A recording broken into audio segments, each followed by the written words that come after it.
Hey, what's up, guys? Will here. We're here for UFC Fight Night, UFC Vegas 9. Alastair Wolverine against Augusto Sakai is our main event. I was supposed to do this earlier on in the week, but I'm on kind of vacation, I'm off work, and other things just kind of took over. And I just never got the time to make this video, so I really do apologise that I'm doing it on a Thursday.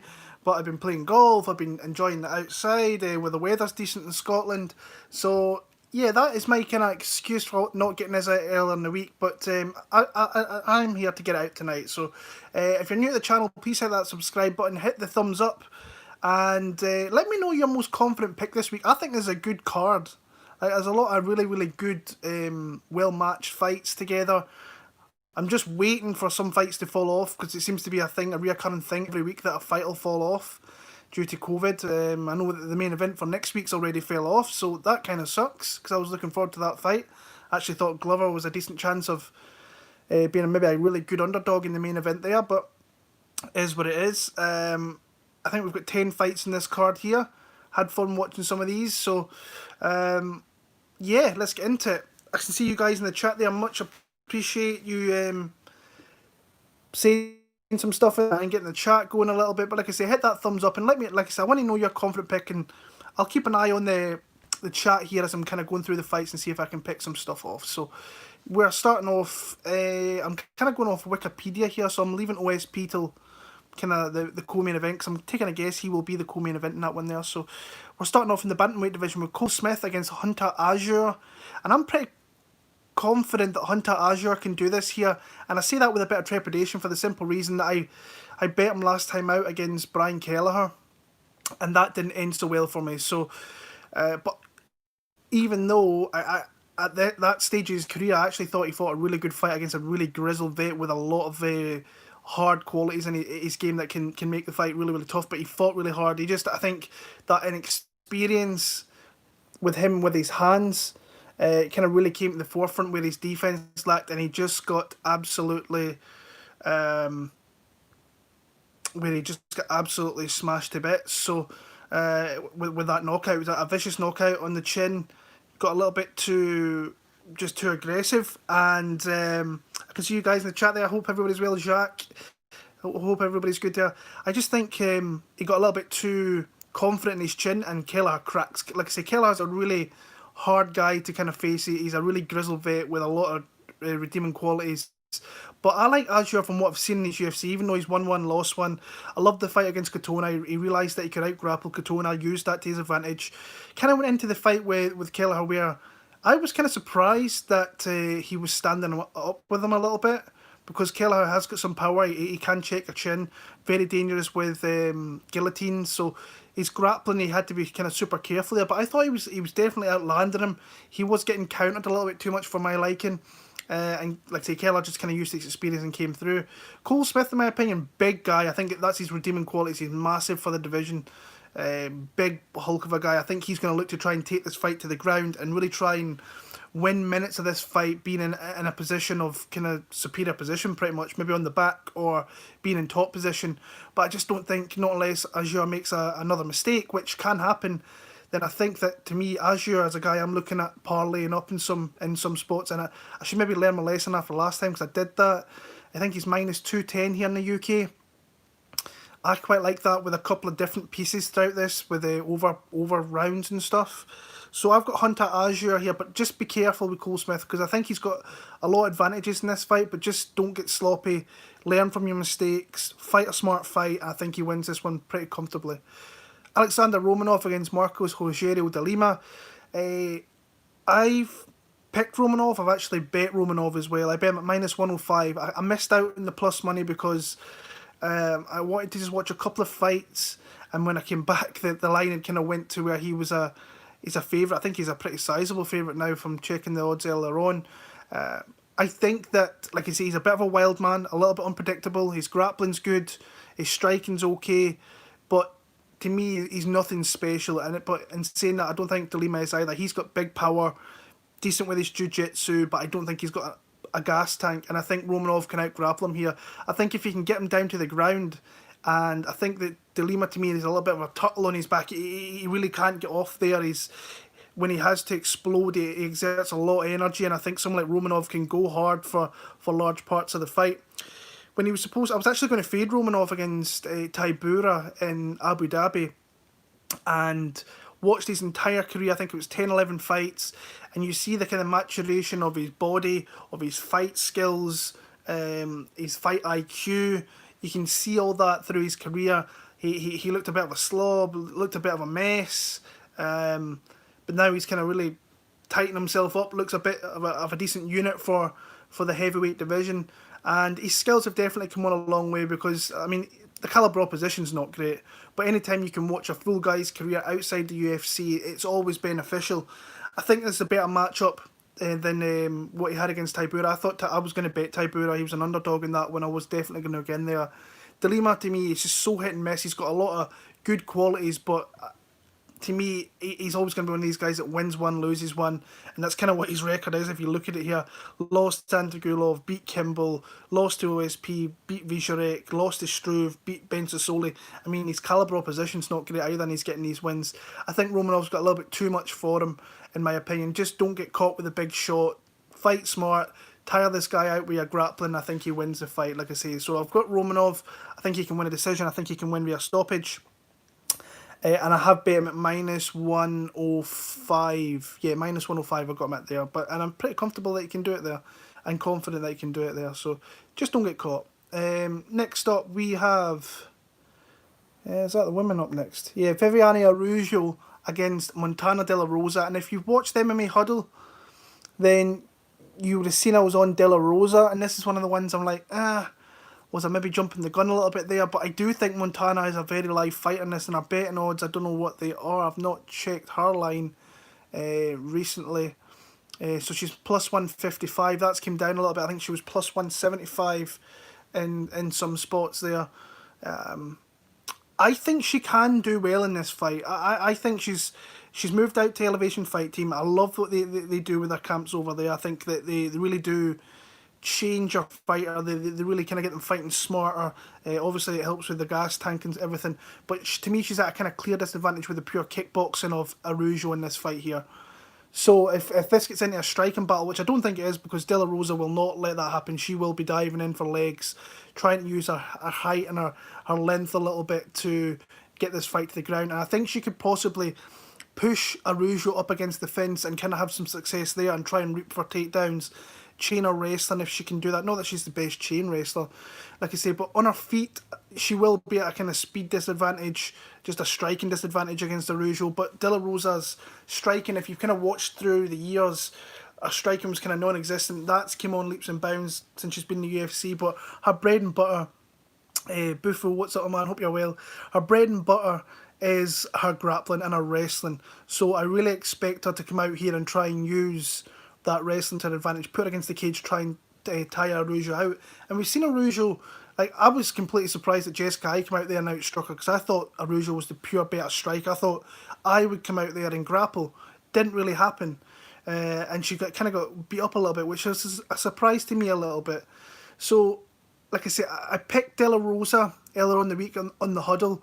I watched a couple of fight scenes. I'm a little bit indecisive with this pick, but I'm going to stick to my gut feeling in this one, and it's going to be De La Rosa, even though I'm not super confident. I've actually had a couple of people message me this week saying that they're super confident in Araujo, and I'm like, I'm not in that kind of mind space to be that super confident, but I can see why yous are. I just think De La Rosa's a little bit live. The line's coming down, so that more people might jump in Araujo. That line might go back up a little bit. I'll take De La Rosa, not super confident, but I'll take her in that one there. Andre Muniz against Bartosz Fabinski. And I'm picking Muniz in this one here, even though Fabinski's a motherfucker to bet against. He really is. He's one of, did I bet against him when he fought in Cage Warriors? I might have done. But he was a big underdog in that fight. And we all know what he is. He's got no striking, but he's got he's a blanket of a guy that can take you to the ground, can lay on you for serious parts of the round, superior strength, will not stop, can get bloodied up. He has one thing in mind, and that's to take you to the ground. And we have seen the real time that he's really been caught was against Preux, where he does put his head in spots where he can get guillotined, and that's what Muniz is going to have to do here. I think Fabinski does get him down. what I like about Muniz is that he will go for a variety of different submissions. He is bigger than Fabinski. There was a picture came out a couple of days ago, two standing side by side, and he looks like Fabinski's a unit. But Muniz is absolutely massive. I couldn't believe how big he was. But it was the same with Araujo. Araujo was a big guy and he fought him. So, yeah, on the feet, Muniz I think's definitely got the... I think he's more well-rounded on the feet. He's got striking. Fabinski, to me, doesn't really have striking.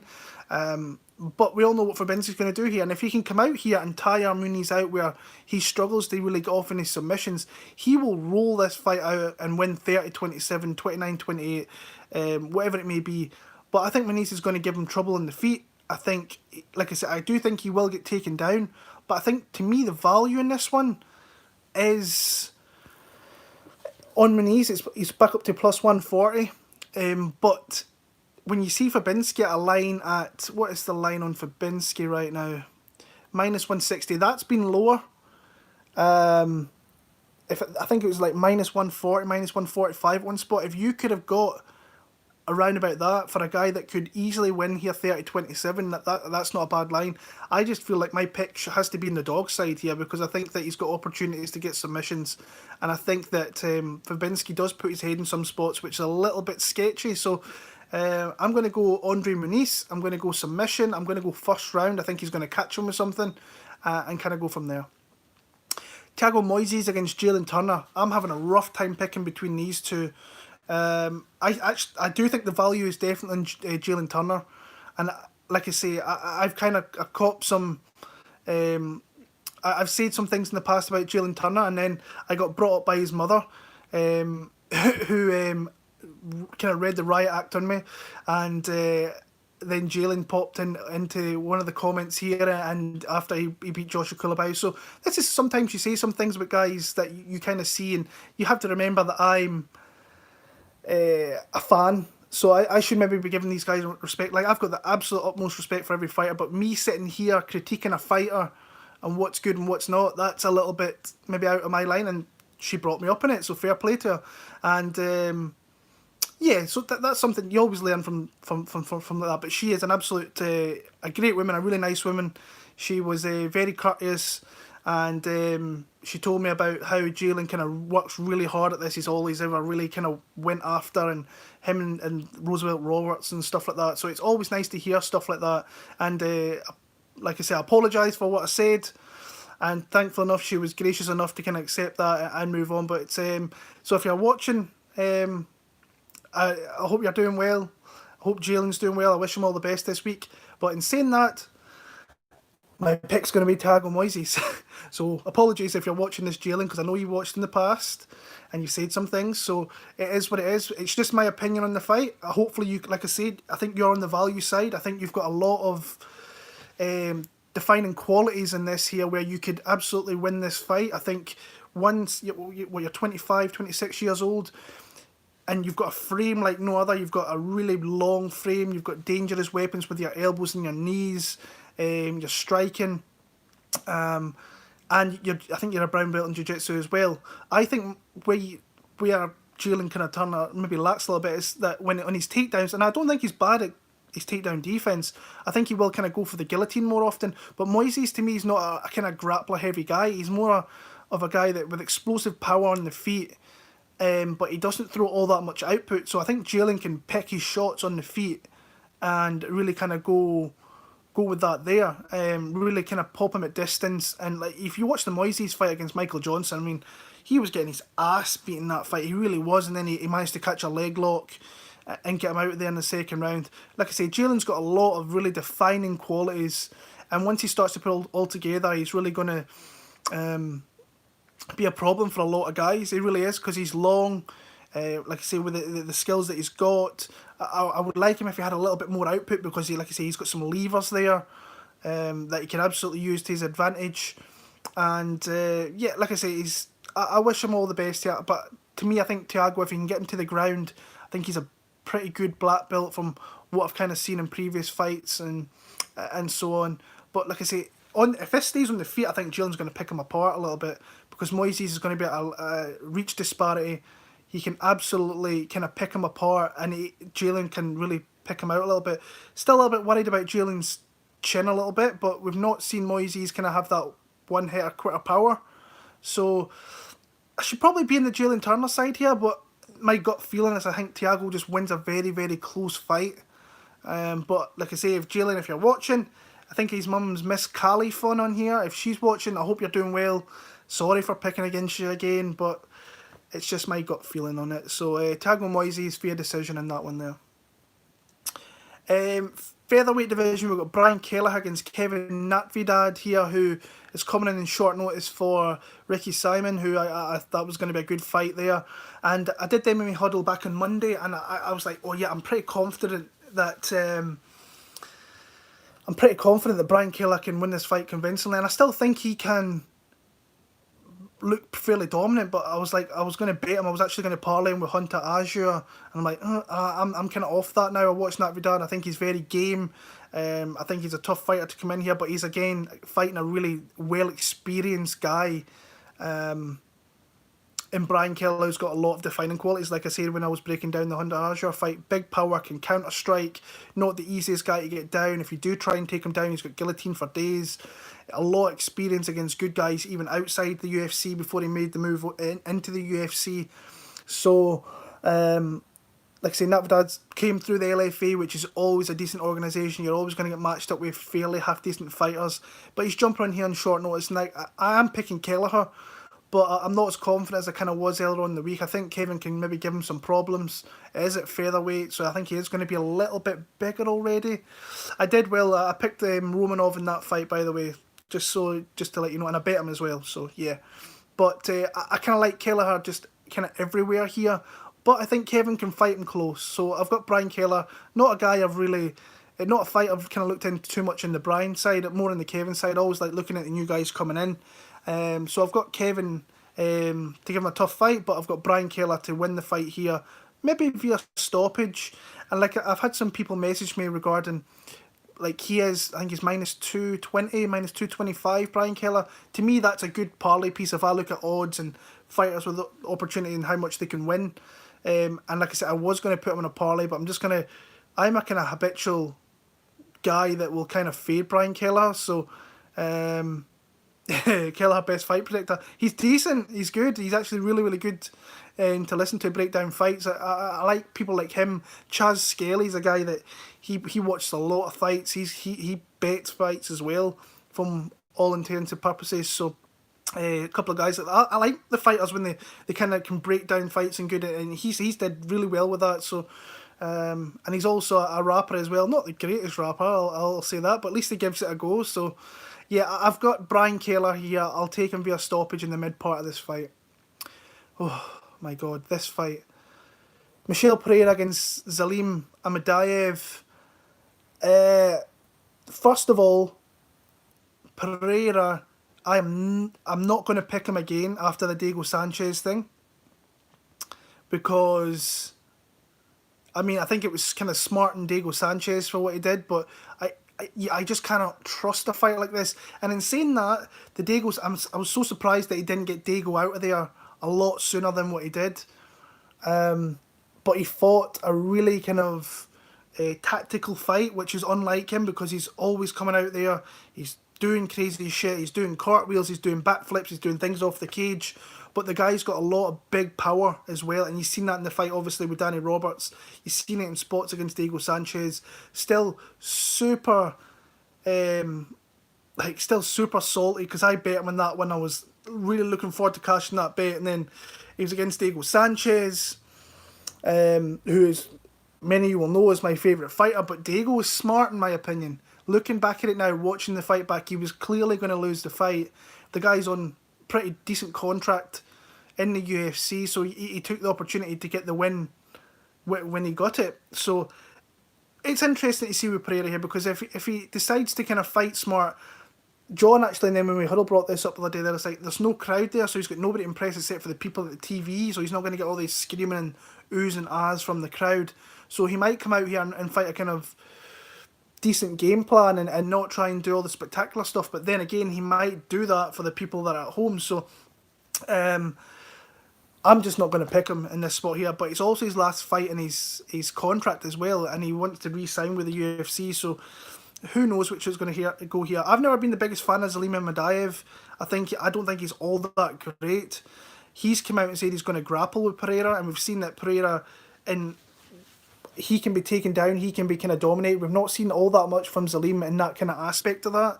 He's got dangerous power, but we've also seen him knocked out viciously last time out against Danny Roberts, where he caught a counter right hand right in the chin, knocked him out really, really badly. I've faded him against Max Griffin. People were all on him in that fight, saying he was going to be a big thing coming into the UFC. Not showing it. Big fight here. I can see, like, this fight here, if you've got a really good read in this fight, you should bet this fight, because what are the odds? Minus 115, minus 105. Like I say, you're getting close to dog money. You might even get dog money if this goes later on in the week. Into Friday, into Saturday, you might get some dog money on either guy, probably on Pereira. It looks like it's heading that way. I've just not got a great read. I'm not confident in picking Pereira in any spots. I'm not confident in picking Imadeav. But I'll go with kind of the coin flip. I'll go with Imadeav in this spot. I think he's got some power as well that he could possibly hurt Pereira. But if Pereira comes out here, fights smart, fights technical, then he could get the W. I'd actually probably prefer him to win, actually, because, like I say, he's got that entertainment aspect, and like I say, he's got some massive power. Big athlete as well, a lot of athleticism in no matter what he kind of does. But Imadeav's kind of going to be my pick there. No reason to bet this one, in my opinion. I'm kind of on that. Well, but if you've got a good read and you think you can see who's kind of come out on top here, then go for it. Who we got next? Sijara Eubanks against Karol Rosa. I really like kind of Karol Rosa in this spot. I mean, Sarge, I think she went all the way down to one. Did she go down to 115? Did she fight at 125? That was it. She struggled at 125. To me, she's only got a round of gas in her. And for what I've seen from Karol Rosa, she can keep a high output for 15 minutes. Now, Eubanks I think she's a stronger fighter. I think she's probably a better ground fighter. I think she can get the fight to the ground. But I think on the feet, I think Rosa's just going to ping her up a little bit. I think she will eat some shots, but I think every kind of shot that Eubanks maybe throws, I think Rosa will throw 2 and 3 more. I think she's got leg kicks, she can kind of break her down a little bit. And I'm a little surprised that this line's not actually blew up a little bit more than what it is.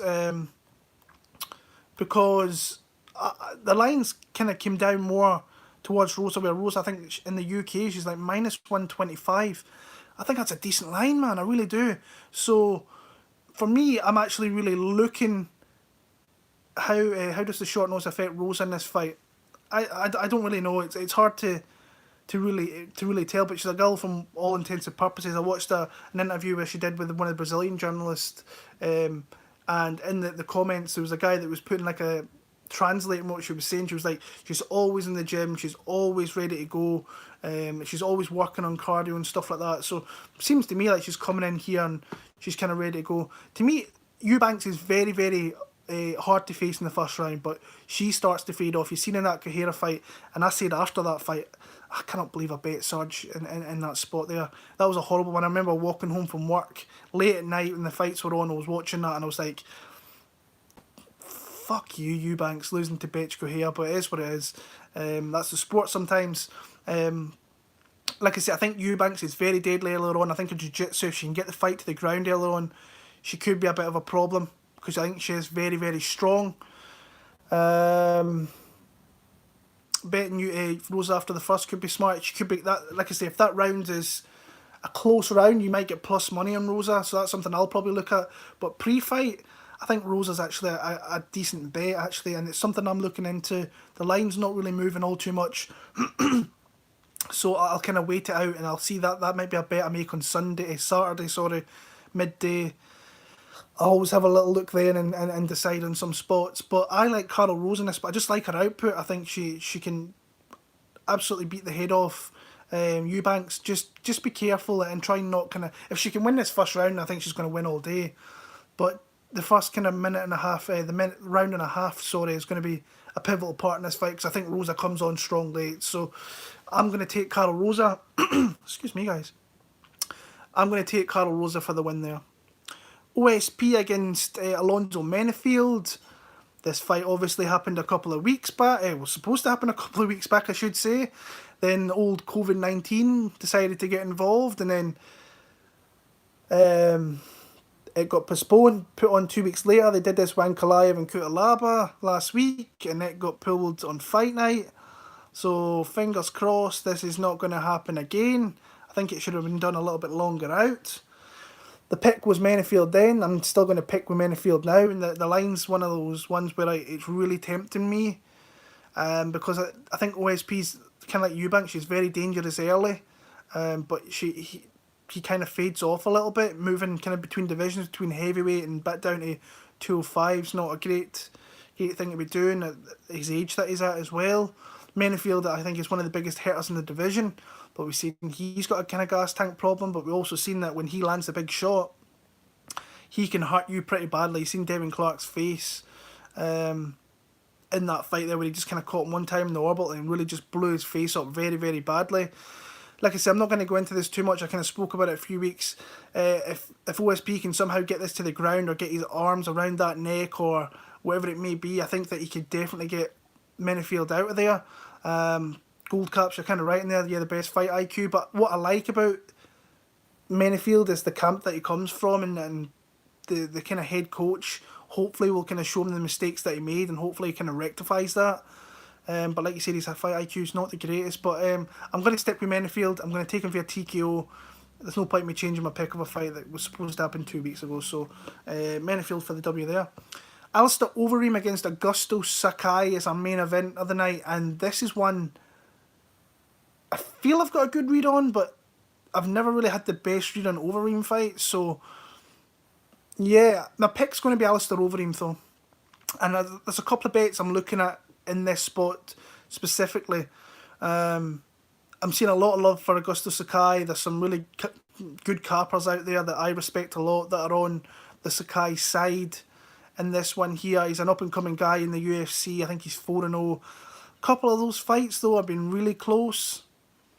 And he could easily have been 2-2. I think the Arlovsky fight was very, very close.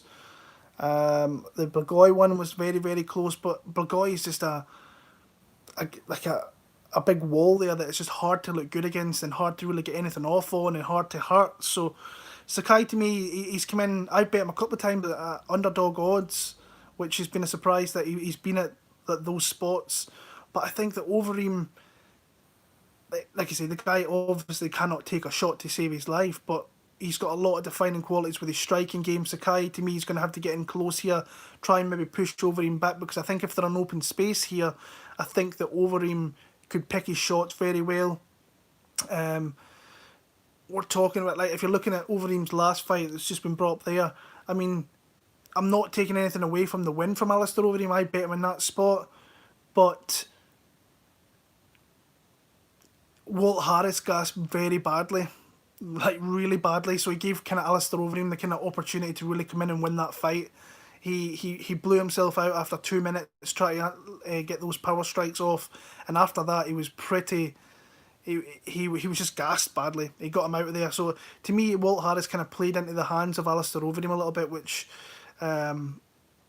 obviously if you do that with a savvy veteran like Alastair Overeem, then you're kind of giving him every opportunity to get him out of there, and that's what happened. And Overeem's still deadly with his striking. He's got his ground and pound, which is also kind of deadly in there. The only thing that you cannot trust with Overeem is just that chin. He can't take a shot. He's 40 years old. He's fought probably close to 70 fights. But to be fair to him, he could be on a 4-fight win streak, because that Jairzinho Rosenstruck fight, he was well on his way to winning that, in my opinion, and then got absolutely smoked in the last 10 seconds of that fight. Rightly so, in my opinion, actually. I think that good stoppage, even though he popped back up to his feet quickly. So he could have easily been on a 4-fight win streak with wins over Pavlovich, Olenek, Walt Harris, and Jairzinho if that came through. But I think he knows now this the last run here. Sakai's very dangerous. He's a guy that's made big improvements since the Bellator days when he was losing to Czech Congo. And he's 29 for this division, so a really young guy. They probably need more guys like him coming through and try and fill out the division a little bit more and kind of get some of these older guys away. But Overeem's always going to be a a hard guy to face, like no matter what, especially these young guys that are making the move up from your Chase Shermans and Arlovsky to whatever it might be. So the bets I'm looking at that are kind of interesting me, the over 1.5 rounds I think is going to hit. Now it's heavyweight fighting, anything can happen, it's 7.5 minutes, like lots of things can happen in heavyweight fights, but I think this is going to be a bit of a cagey affair early on in the fight there where it's just going to be close round. So I think the over 1.5 is a bet I'm looking at putting with Hunter Azure and parlaying that one up. The other one that I really like, there's no point in playing Overeem at minus 145 in my opinion. Minus 150 is he's minus 140 over here in the UK. The bet that I like, and I was just looking at it a little second ago, is Alastair Wolverine in rounds 4, 5 or decision. He's plus 300 in that one. And I think that's more, like I say, Sakai, well, I think he will engage with him in a kind of like a cagey fight. So I can see this going into the later rounds. And I looked at this line in the Rosenstruck fight where it was quite highly lined there, and I quite liked that in that spot. So plus 300 to win in rounds 4 or 5 or by decision, I actually think it's decent odds in that one there. Like I say, I'm seeing a lot of people on the Sakai side. I can see why that is. Maybe when it was a bit higher, it was plus 160, plus 155, plus 130. I think there's actually some value on minus 150 with Overeem, but yeah, I'm going to go Alistair Wolverine. I'm going to pick him via decision, actually. I think this is going to be a very cagey. I don't think it's going to be a great fight.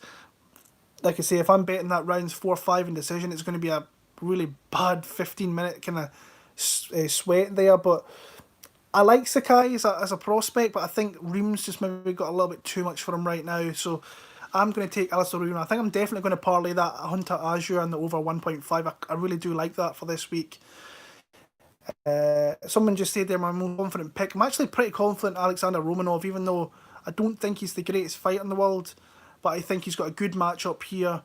Hunter Azure is another guy I actually really like this week. But yeah, that's my picks for this week, guys. I appreciate you for sticking around for half an hour with me, kind of rambling on about these fights here. I'm going to be back next week for the Contender Series, which I made a terrible pick on that one. I made a terrible bet with Jose Johnson, who I think my 3-year-old daughter's probably got better takedown defense than that dude, even though I think he's a very dangerous and flashy fighter, but it is what it is. Yeah, I'll be back next week for, I don't know what the main event's going to be. It was supposed to be Glover and obviously Thiago Santos, so who knows what main event we're going to get next week. Hopefully it's decent. Until next week, guys, I appreciate all the thumbs up. I really do appreciate that. If you're new to the channel, just hit that subscribe button. We're going to try and get to 4,000 by the end of the year, and any late thumbs up, much appreciated. Until next week, guys, all the best. Enjoy the fights when they come around in 2 days' time. Peace.